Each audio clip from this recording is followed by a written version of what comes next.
Now it's time for Toker Talk Radio, the voice of the marijuana nation. What are you people? On dope? Where you can toke. I inhale frequently.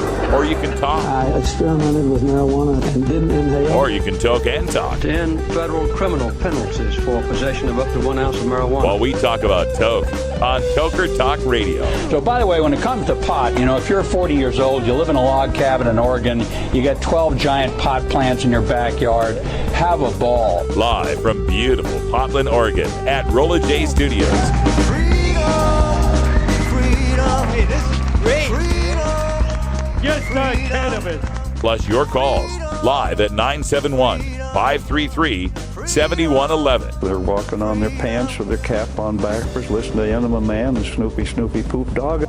What's to keep somebody from getting all potted up on weed and then getting behind the wheel? Gateway theory doesn't work.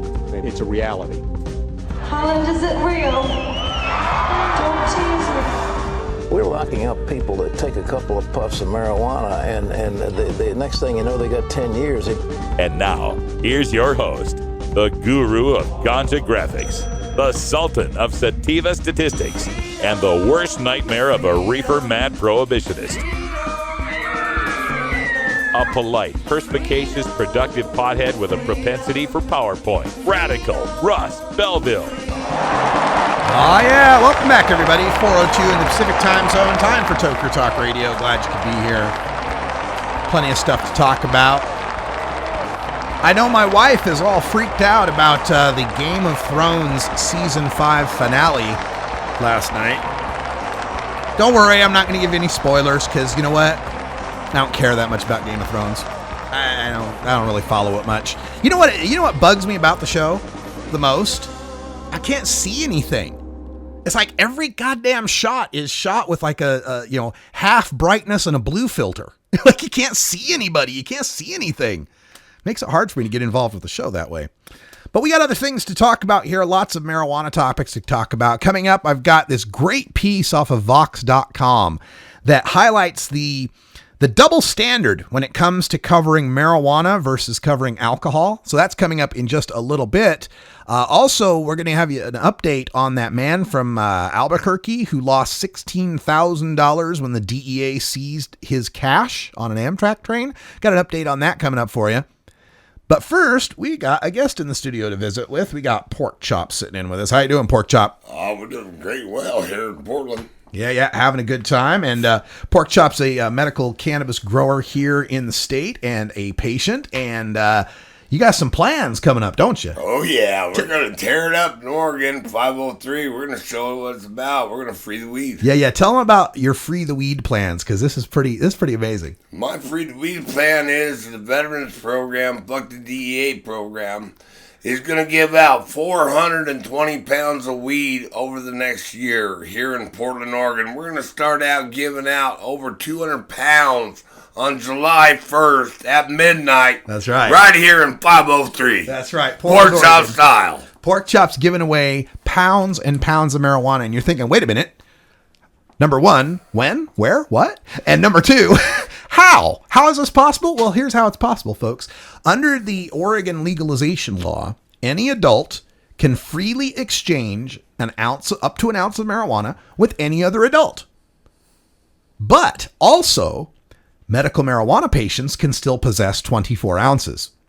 So what that means is a person like Pork Chop, who is both an adult and a patient, can hold 24 ounces and give it out 1 ounce at a time to every adult who comes in. So we are looking at July 1st, midnight, gathering at the Burnside Bridge, and we're going to be giving you the instructions on how to claim your free weed. It is very hard. We've been putting a lot of time and effort into this because we want to make sure that every patient is served. I'm calling out to all veterans in the United States to come to Portland, Oregon. Pork Chop's projects will get them their medical marijuana card, and we will send them home with their medicine. That's right. And that's what we're about. We're building on the medicines that we are saving our lives with. But we got post-traumatic stress here in Oregon. Yeah. Well, let's medicate it. There you go. And it's time for the federal government to let go because Port Child Projects, fuck the DEA. We're coming to let it go. That's We're gonna right. Free the weed. Free the weed, flood the market, crash the price, man. That's what we're all about. And the other thing about this, too, is you come to Oregon, first of all, if you want to be a medical patient, you can. We don't have a residency requirement. You don't have to be an Oregon resident. You can fly here from Timbuktu. You can come here from Russia. We don't care. We have a Dr. Rohr clinic here that is signed on to our National Veterans Program. All you have to do is call Rohr up, set him an appointment. You come in, you get your appointment at the doctor's, and then you get your appointment with Dr. Porkchop afterwards to get your medicine to fly home with. What more can we do? There you go. Free the weed. Now, keep in mind you don't have to become a patient because any adult here will be able to accept that ounce. You would just have to stay in Oregon with that ounce. But if you're a medical marijuana patient, PDX has told us all, if you've got your card, you can fly with your medicine. You are legal to have weed in the airport. Where you land may not be legal, but no one's checking you when you land. So as long as you go home and you medicate in your own house, I don't see a problem with that. Yeah. Now, be careful because, where you land, it might be illegal to possess. But got to tell you, I know plenty of patients who've flown with lots of weed out of PDX, and it's never been a problem. Well, I have. I go out and I deliver medicines to other patients with the RSO, and I do fly with that, and I'm grateful to have that opportunity now to be able to get on an airplane and go out and serve patients. There you go. So that's happening June 30th. It's a Tuesday night going into Wednesday morning, July 1st, when it becomes legal. We'll be continuing that all day. And then as we move forward, I'm the head of Portland Normal. We'll be having these Portland Normal meetings, and the likelihood looks like we'll also be able to give away some marijuana at those meetings, so long as we're doing it in a private way, like in a tent or something. We'll tell you more about that when we come back from break. The beginning of the end started in 1996 when California legalized weed for so-called medical purposes. 16 years later, Washington and Colorado legalized it outright and let people sell it from storefronts. And what has been the result? The generation of millions of dollars in tax revenue for the states and creation of hundreds of new jobs in a growing multi-billion-dollar industry? No. Well, yes, but at what cost? Let's see. The cost of all that police time and money that's now spent going after real criminals and prisons with enough room to hold them all? No. Well, yes, but look at what it's done to the people. You mean that fewer of them are dying of alcohol, tobacco, and prescription-related causes since they've switched to cannabis, and many more are receiving medical benefit from a cheap, non-toxic healing herb? No. Well, yes to all of that, but I can smell pot from my backyard, and I can't tell my kids not to do it because it's illegal. 420 Radio. Tune in, turn on, get highly educated. 420 Radio is brought to you by Sacred Serum, who is focused on creating elegant and sophisticated cannabis solutions through its line of dispensers and vaporizers that come preloaded with the world's finest cannabis concentrate. Sacred Serum's concentrate is made on pharmaceutical-grade supercritical CO2 extraction machines that use absolutely no butane or other toxic chemicals. The Vesica, the company's innovative new way to dab and frost, is now available in dispensaries across California.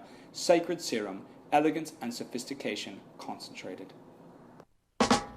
Oh man, I really dig this tune. You should really check out this groove. Cool.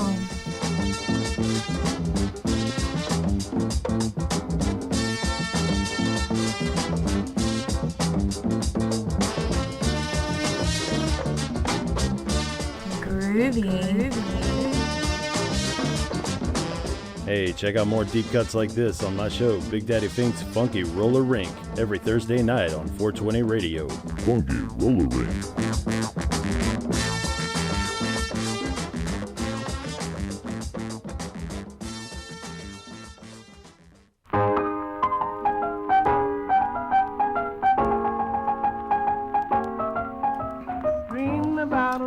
Welcome back. That's Bob Howard and his boys with If You're a Viper, one of our classic 20th century tunes that we play from time to time. Also, speaking of our Monday night shows, we used to have the Viper Hour and still do have copies of it that we play from time to time. But for the summertime, we've inaugurated a new show, THC, Totally Hilarious Comedy. And you can catch it tonight and every Monday night at 8 p.m. Pacific. We play a set of stand-up comedy. We play an artist focus of parody music or novelty tunes. And we just have ourselves a good old time on Monday nights with Totally Hilarious Comedy. Check it out tonight. Can't wait to have you here. All right, so going back to our discussion of splitting Oregon into two states, right? I have this plan. I have this idea. I think, now, folks in the chat room don't know what John Day is. John Day is a city. Well, it's a town. It's a bumfuck Egypt is what it is. Out of the middle of nowhere. Yeah, it's middle of nowhere, little tiny town. And that's where Senator Ted Ferrioli, the Republican minority leader who's been throwing a tantrum to get these Eastern Oregon bans, that's where he's from, right? So my plan is we ought to get a bus and bus in 100 tokers to John Day and show up at Ted Ferrioli's office with a smoke-in protest. But when we do the smoke-in protest, only half of the people have actual weed on them. The other half have wizard smoke or tootie puff or any of that, fake weed stuff, right? That's not really weed, right? So imagine 50 people with joints of actual weed, 50 people with joints of fake weed, and then force them to issue public consumption tickets to everybody, right? And then when they've issued the public consumption tickets, our lawyer challenges all 100 of them to make the state prove, or make John Day prove, that the people were actually smoking cannabis. Of course, half of them weren't, right? They're smoking tootie puff. That's going to cost time. That's going to cost lab. That's going to cost all that extra effort to figure out who's who and what's what. And then for the 50 who actually did have cannabis, our lawyer is willing to pay all of the $100 public consumption tickets. So imagine the fun of holding up a sign that says, "See, Senator Ferrioli, this is how messy unregulated marijuana can be." Or how about a sign, "See, Senator Ferrioli, if you let us buy from a store, we'd be kicking down 3% to you right now."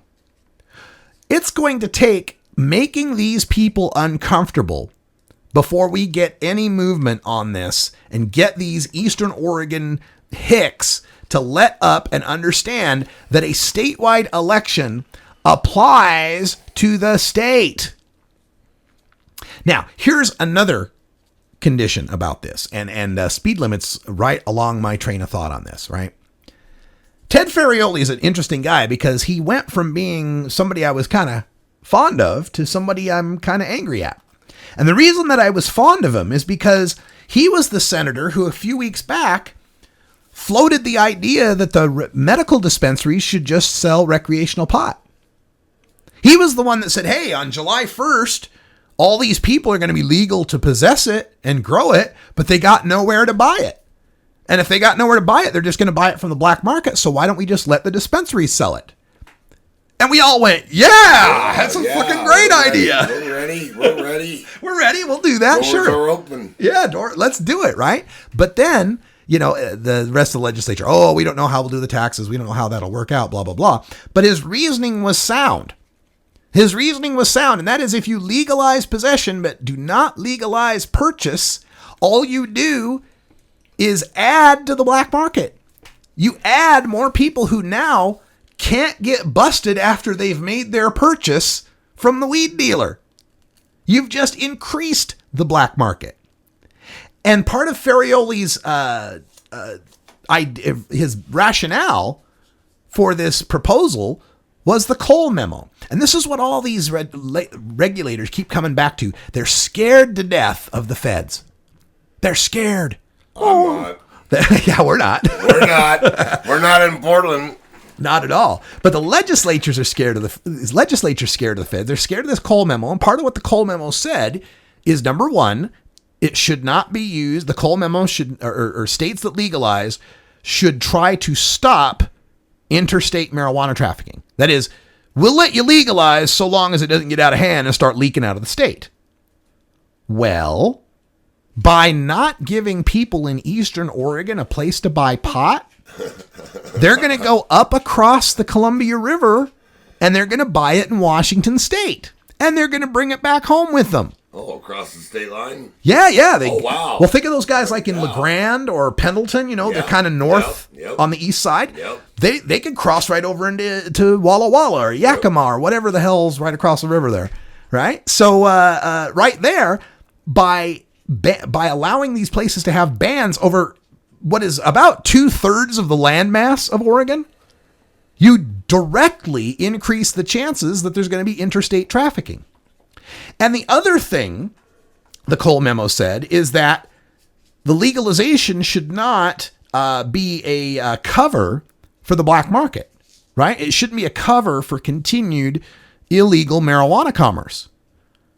Well, if you're going to ban marijuana commerce legally throughout 2/3 of the state, you've just increased the black market commerce. Because like I said, at least the black market as it exists under prohibition, the person who buys the weed can still be busted, right? Once they have the weed, it's still possession. They can be busted. But the feds can't force Oregon to bust people for possession, right? So even in their wildest dreams, if they could undo everything they want to undo, they can't undo that part. People will still be allowed to possess an ounce, 8 ounces at home. So people that are allowed to possess means you've just eliminated half of the risk of the transaction. Now, the seller is still at risk. The seller can still be busted for selling illegally, but once it's been sold and that customer has purchased it and has it in possession, that person's no longer at risk. So all we've done is emboldened the entire customer base of the black market in opposition to what the Cole memo wants us to do. So Senator Ferrioli's logic doesn't even hold up internally. If he was for the dispensaries selling to recreational consumers because of the Cole memo, he can't also be for allowing these local bans that are going to fly in the face of the Cole memo.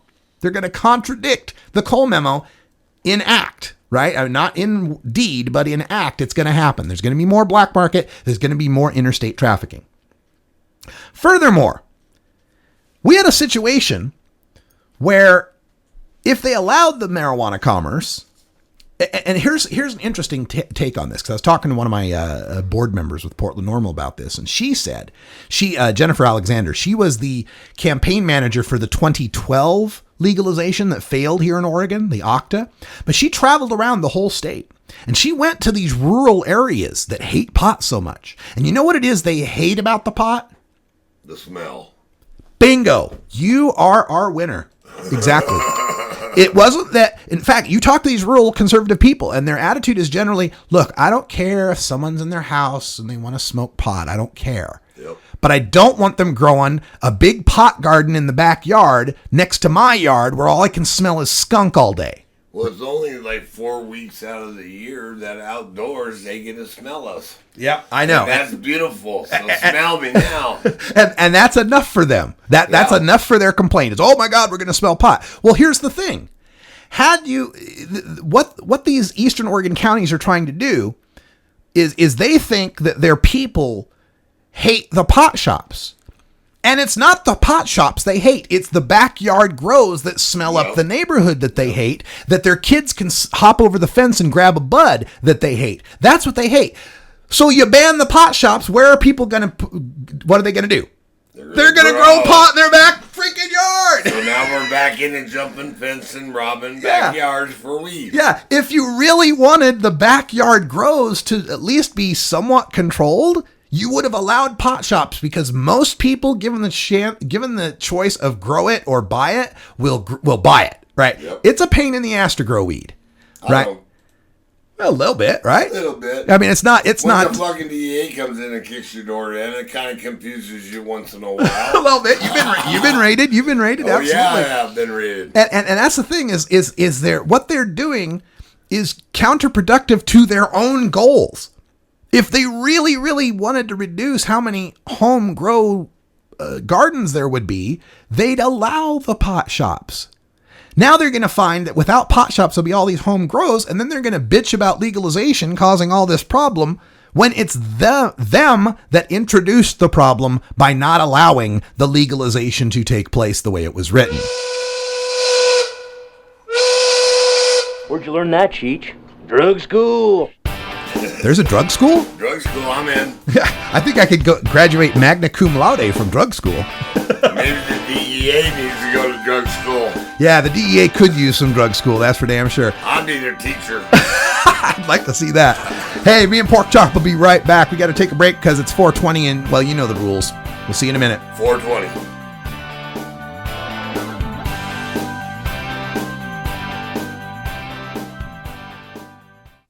.420 Radio, the world's voice of marijuana legalization.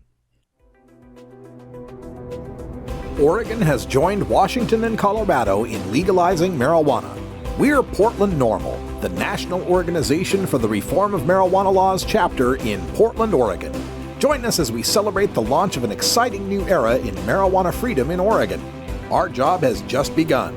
Powerful interests want to white out the most important portions of Oregon's legalization law.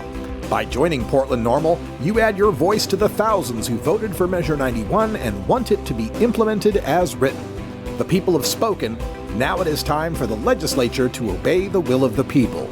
Find out more about Portland NORML at portlandnormal.org. Attend our monthly membership meetings on the fourth Saturday of the month. See our website for more details. Portland NORML, ensuring responsible adult marijuana consumers are afforded the same rights, privileges, and responsibilities as beer drinkers. The Fingerboard extension has fretted instruments to enhance your creativity. It has new and used guitars and banjos from beginning to high class. The Fingerboard extension has National Resophonic, Husson Dalton, Larrabee, Heritage and Recording King guitars, and Mike Ramsey, Wildwood, Gold Tone, and Recording King banjos. The Fingerboard extension also has drum stuff, used gear, and parts. Stop by the Fingerboard extension, downtown Corvallis, Oregon at 120 Northwest 2nd, or check out the inventory on the web at fingerboardextension.com and reverb.com. Get.Buzz. .Buzz is the internet platform that fuels community interest, excitement, and new experiences. .Buzz is the premier online destination for internet users seeking the latest news on a variety of topics. .Buzz appeals to groups active in blogging, communications, journalism, advertising, and marketing. .Buzz offers registrants a stronger alternative to the shrinking namespace of existing top-level domain names, such as .com, .net, and .org. Get your name now at get.buzz.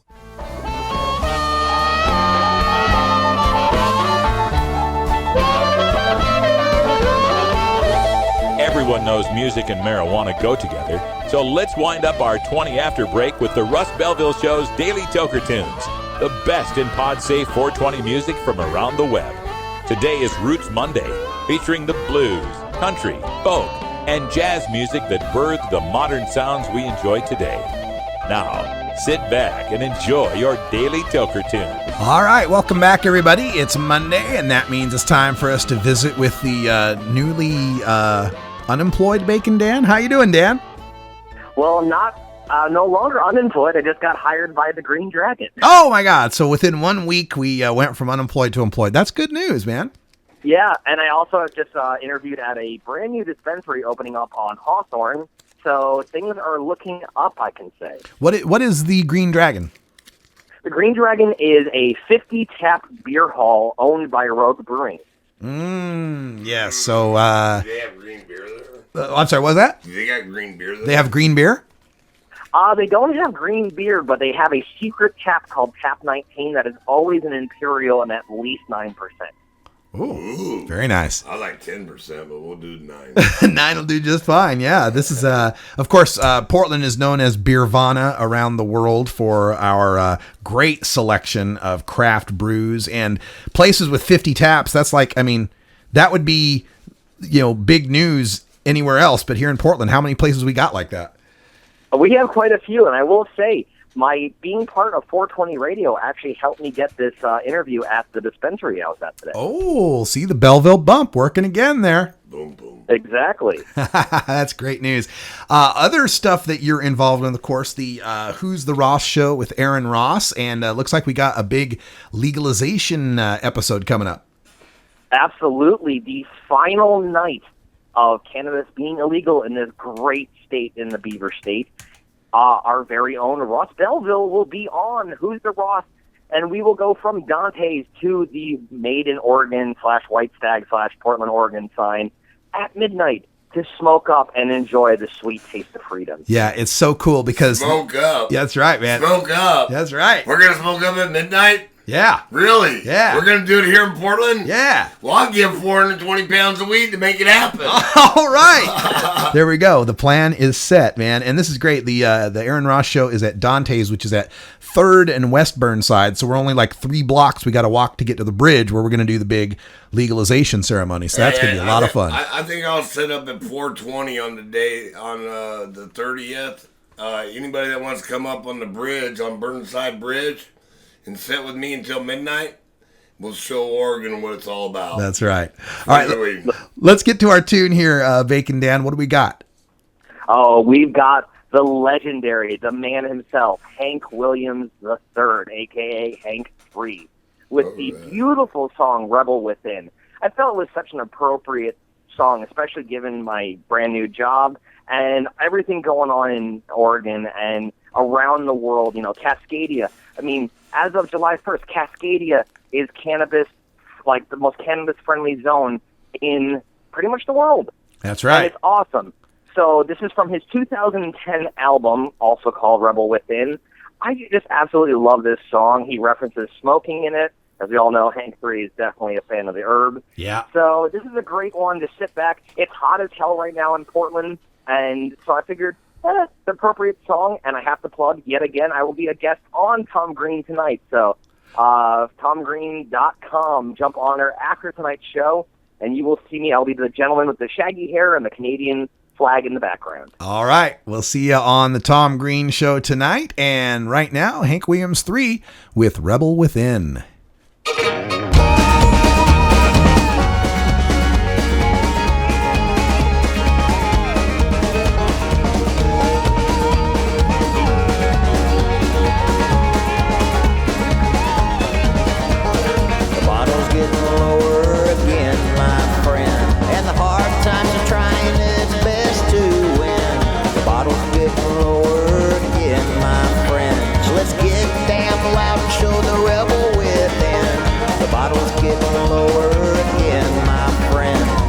Yourself a shot and let's start to send.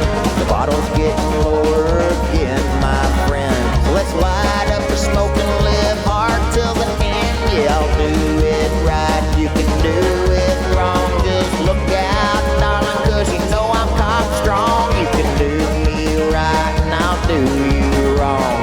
Look out, darling, cause I'm showing you the rebel within. I'm drunk again.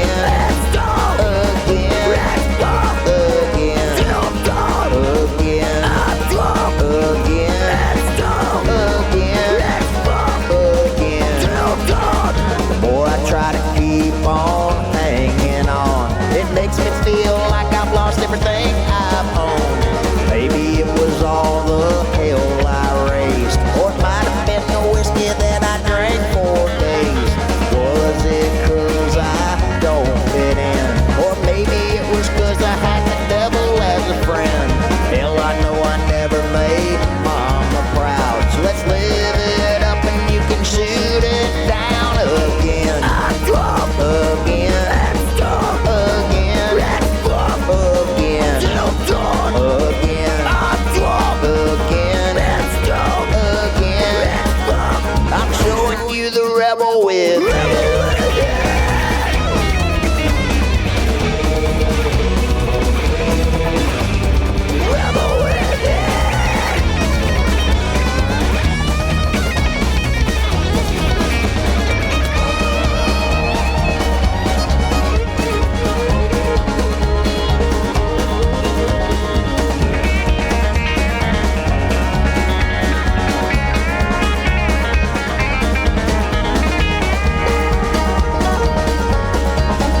right, you can do it wrong. Just look out, darling, 'cause you know I'm cock strong. You can do me right and I'll do you wrong.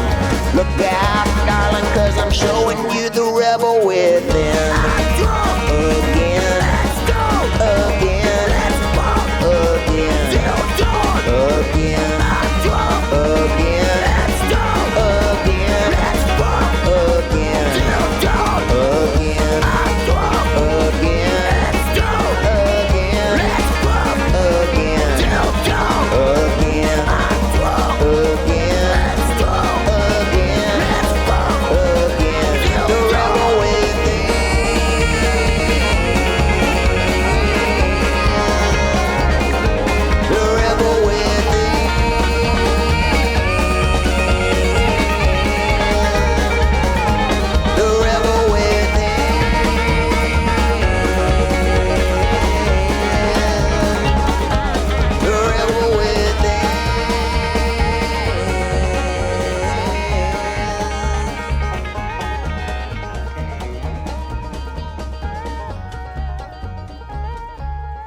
You can get 420 Radio on the go with our Shoutcast stream for all internet-enabled media players. Go to rad-r.us/420shout or just click the Shoutcast icon below the live radio feed at 420radio.org. This is Radical Russ encouraging you to take a look at the Weed Blog every day. Johnny Green and the staff at the Weed Blog are on top of all the latest developments in the fight to end marijuana prohibition nationwide. You can even get the Weed Blog on your smartphone by installing the Weed Blog app for iPhone and Android. If it's about weed, it's on the Weed Blog, including my original writing. So don't delay, read the Weed Blog today. Growing plants indoors can be a rewarding hobby, but electricity bills can go through the roof. Then you have to cool down all those big hot lights. It can drive a grower insane. With Lush LED lighting, you can solve many of these issues and double your rewards. Matt and his scientists have developed the perfect light for flowering plants with far less cost and heat. And the results? Very effective. Check out LushLEDlighting.com right now and tell them Radical Russ sent you. Hey everybody, it's Radical Russ here from 420 Radio, inviting you to be like me and get your ink done at Lucky Horseshoe Tattoo, Fort Worth's most female-friendly, clean, sterile, awesome tattoo shop. Thomas and his crew are true artists who can design you a custom piece or use a design you bring in. Lucky Horseshoe Tattoo also offers all styles of tattooing as well as piercings and all-around fun. In the DFW area, stop by Lucky Horseshoe Tattoo and tell them Radical Russ sent you. Trust me, it'll feel awesome.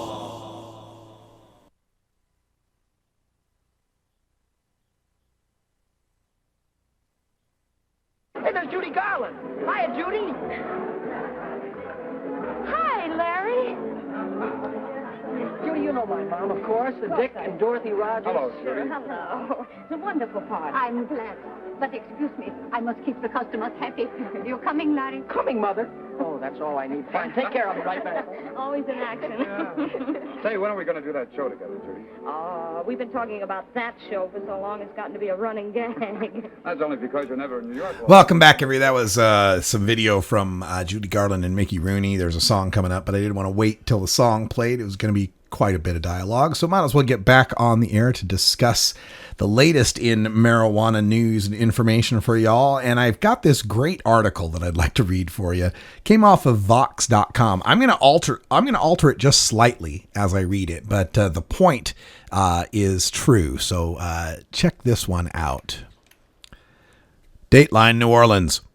An ongoing drug epidemic has swept the U.S., killing hundreds and sickening thousands more on a daily basis. The widespread use of a substance called ethanol, also known as booze, has been linked to erratic and even dangerous behavior, ranging from college students running naked down public streets to brutal attacks and robberies. Federal officials suggest this drug has already been linked to 88,000 deaths each year across the country, including traffic accidents caused by drug-induced impairment, liver damage caused by excessive consumption, and violent behavior. Experts warn that it can also lead to nausea, vomiting, severe headaches, cognitive deficits among children and teens, and even fetal defects in pregnant women. Excessive consumption of ethanol is a leading cause of preventable deaths in the United States. Centers for Disease Control and Prevention Principal Deputy Director Ileana Arias said in a statement, quote, "We need to implement effective programs and policies to prevent binge drinking and the many health and social harms that are related to it, including deaths from ethanol poisoning." Here in New Orleans, the horror of the drug was particularly prominent in the city's French Quarter, where hundreds of young adults could be seen roiling from the effects of the drug. Some collapsed on the ground, dazed from ethanol's effects. Others could be seen vomiting in public, a common result of drinking ethanol. Many could be seen limping and clumsily walking down the street, showcasing the type of impairment that public health officials warn can lead to accidents, especially when someone is behind the wheel of the car. What's worse, public use of this drug has become widely accepted in some circles. In New Orleans, several men and women in their 20s and 30s shouted that they're going to be wasted, a slang term for coming under the effects of ethanol. Some have even turned drinking ethanol into a game that involves ping pong balls and cups. In other places, there have been similar reports of individuals engaging in bizarre, inexplicable behavior while under the effects of ethanol. Some reports found intoxicated college students exposing themselves to others or running the streets naked while shouting hysterically, particularly during springtime. Others report people urinating in public streets and after a few ethanol beverages. And at least one man who consumed ethanol tried to ride a crocodile and was seriously injured when the animal fought back. One law enforcement official said, quote, "It actually starts to rewire the brain chemistry. They have no control over their thoughts. They can't control their actions. It's just a dangerous, dangerous drug," end quote. Across the U.S., public health officials have linked ethanol to much graver effects, including domestic abuse, sexual assault in college campuses, 40% of violent crimes in the United States, and more than 4.6 million emergency room visits in 2010. According to federal data, ethanol is already the second deadliest drug in the country, topped only by another legal substance called tobacco, which causes an astonishing 480,000 deaths each year by some estimates and 540,000 by others. No other drug comes close to the staggering fatalities of these two. Heroin, which has consumed widespread media attention in the past few years, was linked to fewer than 9,000 deaths in 2013, and marijuana, another drug that federal lawmakers, including President Obama, have warned is dangerous, reportedly caused 0 overdose deaths in the past few thousand years. Despite the heightened public health crisis, federal and state officials seem reluctant to do anything about the drug, which remains legal for adults 21 and older to possess and even sell in most of the United States. Policymakers say that banning ethanol is out of the question, citing its importance to the economy and American culture. Drug policy experts have suggested levying higher taxes on the drug or bringing its sales under state control, pointing to numerous studies that have shown these measures would reduce use. But lawmakers at the state and federal levels seem reluctant to take up even these milder measures, likely under the influence and lobbying of drug producers and dealers profiting from hundreds of billions of sales of ethanol each year. Perhaps as a result, ethanol producers have felt free to advertise their product during major televised events, such as the Super Bowl, which is viewed by millions of children each year. The marketing ploys tend to portray ethanol as cool and fun, seldom mentioning the risks and thousands of deaths linked to the drug. As policymakers stand idly by, alcohol consumption has reached epidemic proportions. A recent Gallup survey found nearly 2/3 of Americans admitted using ethanol, even as another survey by Gallup found more than 1 in 3 Americans blame ethanol for family problems. For many public health officials, the startling numbers pose the question, what will it take to wake up the public and officials to this widening epidemic? That's off of Vox.com, and I'm going to paste the link to that article because the headline of the article is Imagine if the media covered alcohol like other drugs. And that is one of the best written satires I have read on this, because absolutely, anytime there's any little study showing the slightest little problem with marijuana, it's front page news. It gets 400 articles written about it. You find it in every paper from the Washington Post all the way down to your small town news. But meanwhile, drinking, alcohol, the legal drug, is contributing to 88,000 deaths each year. But with drinking, nobody considers it some big drug epidemic. And when some kids do die from drinking alcohol, like at a spring break party or a kegger, somebody has an alcohol overdose, it's always treated as if it's some rare event, as if it's something we have to accept, just something that happens if people are drinking. But the one kid jumps off a balcony in Denver after eating a marijuana cookie. Oh no, now it's time to ban the whole thing. Now it's a public health crisis, bang the gong. And children, Think about the children, won't you? Yep. So this was a really refreshing take to be able to read this coverage of alcohol as if it were pot, as if it were any other drug, that whatever the latest drug menace might be. And this is something that I would encourage you to do in your day-to-day activities and just speaking with other people about these issues. I've had a thought experiment that I do with people sometimes, and ethanol is the word that I use because most people don't know that ethanol means alcohol. So if you use the word ethanol, you can kind of sneak this discussion in to them by saying something like, yeah, I know they've legalized marijuana, right? But do you think they ought to legalize ethanol? And people go, ethanol? Well, what's that? And you can say, well, it's this drug called ethanol. And when you consume it, it makes you hallucinate. It makes you lose control of your emotions and your impulses. It leads to violence. It can wreck your liver. It causes cancer. It damages your brain, and it can kill you. And most people will go, well, hell no, we shouldn't legalize ethanol. That drug sounds awful. And then you point out to them, well, ethanol's beer. Ethanol's wine. Ethanol is Jack Daniels, man. And that's part of the framing of marijuana. And it was partially successful with the whole marijuana is safer campaign, right? Get people to understand that we accept alcohol. We accept this drug that is, by all measures, the worst drug. Like, if you could line the drugs up, let's say no drugs are illegal, line them all up, and pick the ones that should be illegal based on how much they harm people, alcohol and tobacco would be at the top of the list. They'd be up there above heroin, people. They'd be up there above heroin.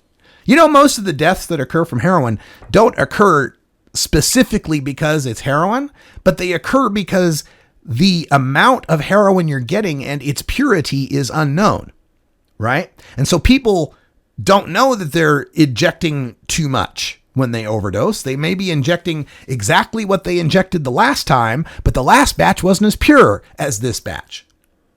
Now, when it comes to Jack Daniels, I can buy Jack Daniels and it says 80 proof.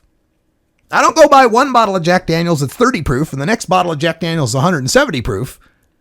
I don't end up taking 3 shots of Jack Daniels and going, holy shit, that was 170 proof. I'm going to be fucked up. Or take 3 shots of Jack Daniels that are 30 proof and go, hey, what's going on? I don't feel nothing. No, we know that there's a standard that when I get Jack Daniels, it's going to be 80 proof, and it's not going to make me go blind or cause any of the problems that moonshine used to do back in the day. But we do cannabis with moonshine now in Portland. Yeah, that's true. I've heard that. But it's the problem of prohibition that causes most of the overdoses with heroin. And similarly, when you're talking about cocaine, when you're talking about any of these powder drugs or pill drugs, MDMA, meth, any of these things, more of the danger of those drugs is attributable to the fact that they're not standardized, tested, and guaranteed for purity than the fact that those drugs themselves are going to kill you. Now, I don't want to dismiss altogether the danger of heroin or meth or coke, but I am telling you that whatever danger they have, they're far more dangerous illegal. And the same goes for marijuana. Marijuana is more dangerous when it's illegal. Marijuana is never going to kill you, but a pissed off dealer or a DEA agent might. The illegality of marijuana introduces a danger to marijuana that doesn't naturally exist. We have a situation where markets are controlled by gun-wielding criminals rather than law-abiding business people that take their disputes to court. And you have the unintended consequence of marijuana prohibition, and that would be what we're seeing as this rapidly escalating admissions to emergency rooms and deaths from the use of synthetic cannabinoids. That spice, that K2 crap that they sell, that fake pot that they sell. And those have the same problem the moonshine did. Nobody knows what they're spraying on that fake pot, or how pure it is, or how potent it is. You might buy a package of K2 from one convenience store, smoke it, and have yourself a good time. The next package you get might be 10 times more potent and really mess you up.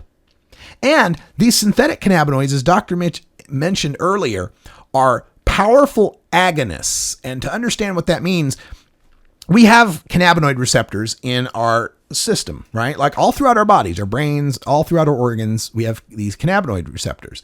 And they respond to anandamide. Anandamide is this natural chemical we produce in our bodies. It's our natural cannabinoid. And it's a major part of our body's functioning. We have to have this. Without anandamide, our bodies don't work, right? So we've got these receptors. And if you think of a receptor, maybe one way to think of it is to think of it like a bell, right? So imagine there's a bell and anandamide comes and rings that bell. Ding, right? Anandamide comes over there, rings that bell.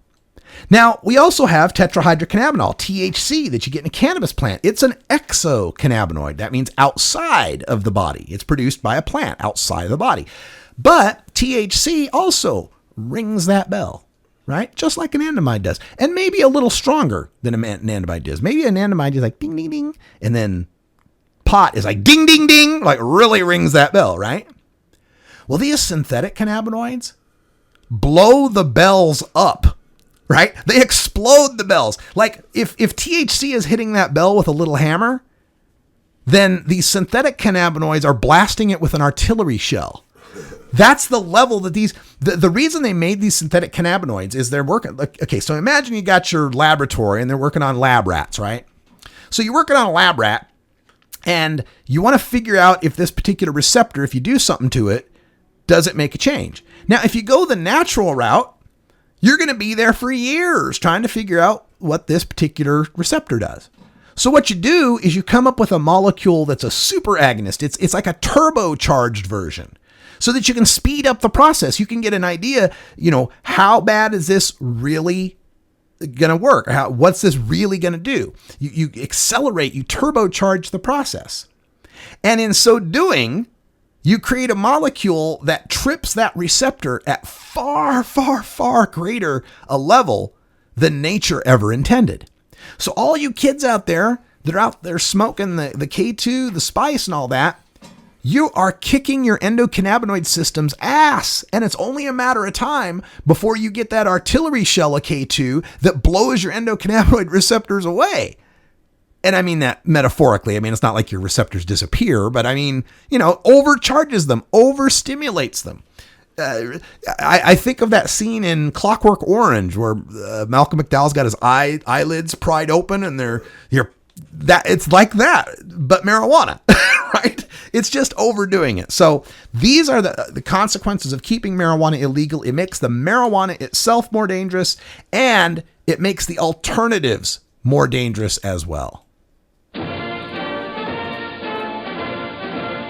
And now, a message from former President George W. Bush to remind the American people of our responsibility in our nation's war on certain American citizens using non-pharmaceutical, non-alcoholic, tobacco-free drugs. One major responsibility is to encourage people to use less drugs.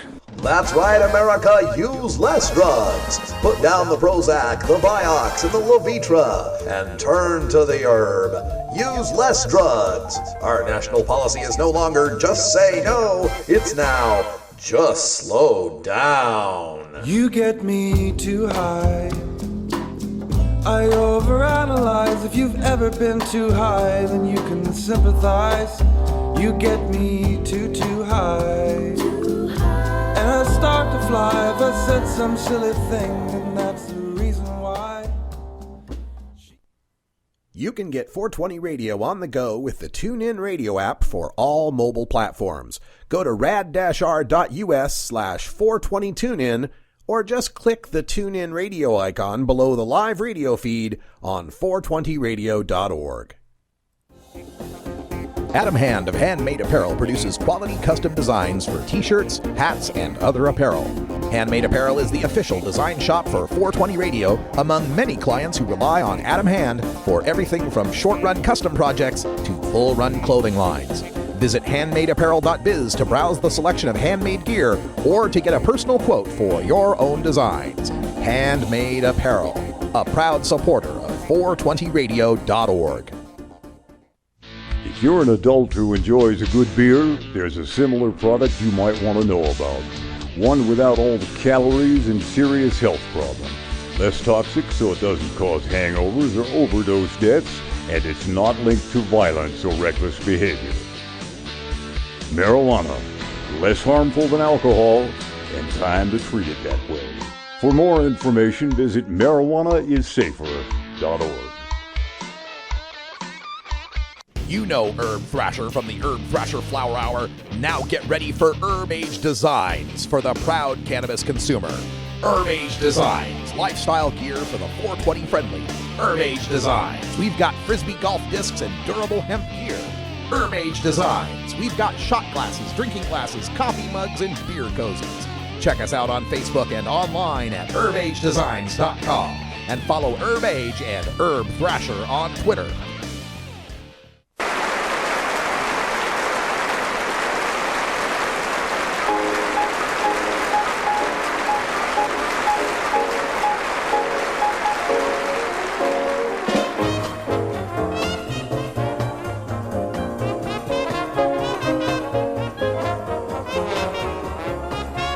Welcome back, everybody. Last segment of the show. That's Louis Armstrong, noted marijuana aficionado, with Going Back to Indiana.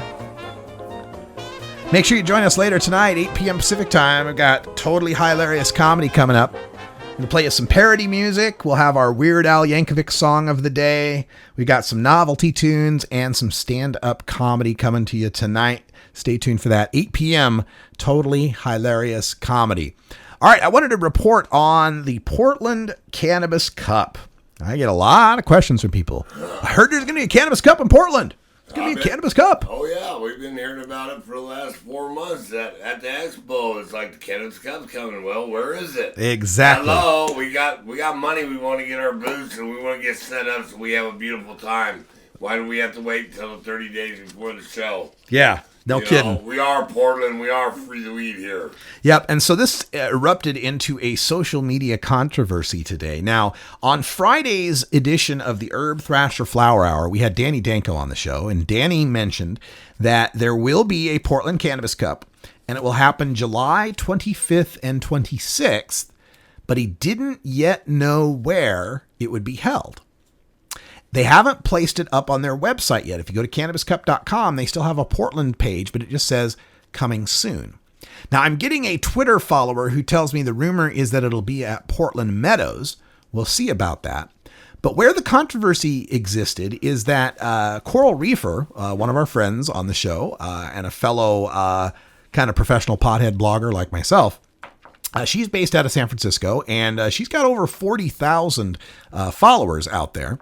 And so she asked Danny Danko online about, what's going on with the Cannabis Cup. I mean, we're about 5 weeks out and people need to make plans. They have to book flights and book hotel rooms. And if you're going to have a booth, you got to get your booth registered and figure out how you're going to ship everything to get it there. I mean, there's a lot of work that people do to be a part of these Cannabis Cups. There's a lot of work just bringing in the flower to enter. Oh, exactly. And we can't do it unless we got the time and date. Exactly. And so that's where the controversy begins, is that Coral Reefer had asked about some of that stuff. And, well, it got nasty. It got nasty on the social media. We had Danny Danko and Elise McDonough from High Times both responding. And, both basically saying, you are complaining a lot for someone who gets comped for free to go to these events. And that took a nasty turn, and they started, bitching and whining at each other and hurling this, that's a lousy customer service. And it just went back and forth, and it wasn't really even necessary. It seems to me, now, I want to give some props to High Times. I mean, putting these together can't be easy, right? It can't be easy to say to a city or a venue, hey, we're going to bring in 20 to 50,000 people to smoke weed openly. Cool with that? Right? I can see where that's difficult. But knowing that it's that difficult, why would you announce it unless you had it all locked down? That's I don't have the problem with, it's hard to get one of these things put together. I don't have a problem with that. The problem I have is getting everyone's hopes up and telling them it's going to be in July and people wanting to plan for it and still 5 weeks away, not having it locked down. It makes it tough for people to have to plan this. And so I feel bad because, Coral's a friend of mine and Danny and Elise are friends of mine. And of course, we are real tight with High Times Magazine here at 420 Radio. But I think there should be an understanding that, on one side, let's understand that High Times, it's difficult for them to put these together. But let's understand on the other side that if you are going to say you're putting one together, people are counting on you. People are trying their best to plan for this and make arrangements and set their schedules. And so, maybe 2015 was rushing it. Our legalization doesn't even go into effect until July 1st, and our legislature's still in session till July 1st. They haven't even yet passed the bills that set up the regulations yet. So I can imagine if you're a venue out there and High Times is calling you and saying, hey, we want to have 20 to 50,000 stoners running around. Is that going to be cool? You're going to turn to your lawyer and say, well, is it cool? And your lawyer is going to go, fuck if I know, the law's not written yet. So it's just a big mess. And maybe a Portland Cup should have been, held off until 2016. Once we knew what the laws were, once some pot shops come into existence. Well, pretty soon they're going to have to call it off unless they come out with a date because the growers ain't going to be able to get their flower to the show in time. Exactly. And we're trying to produce good flour for these shows. How are we doing to do it when we only got 2 days to go to the show? Yeah, it just can't work. It can't work like that. So I've got my fingers crossed. I want this Portland thing to happen. And, of course, I'm in the position where I don't have to book a flight or a hotel room, right? So if they decide to have it, I'll go across town and be at it. If they don't, then I got a weekend free. Other guys come in like Denver and Arizona and stuff come up to Portland and play against me, because that's how it is up here. We're growing pot up here and we're real. That's for sure. Absolutely. So, I want to just give my best to Coral Reefer and to Elise and to Danny, and I hope y'all can make up because we should all be friends here. And I think also what happens is sometimes when you get these things going through Twitter, 140 characters isn't a lot of room for nuance and understanding. Right? So people can take it the wrong way when it isn't meant the wrong way. And then it just gets accelerated and amplified through retweets and all that crap. I think High Times is doing the best they can do. I think they will come through with the Portland Cannabis Cup. I think they could have planned better as far as telling us all about it. But let's try to make up. Let's try to make it so that we're all on the same side. They got to clean up. Well, there's that too. And we could spend a whole another hour on that, but we're out of time. What do you know? Look at the clock. Hey, I want to thank Pork Chop for sitting in with us here on the show and freeing the weed, 420 pounds at a time.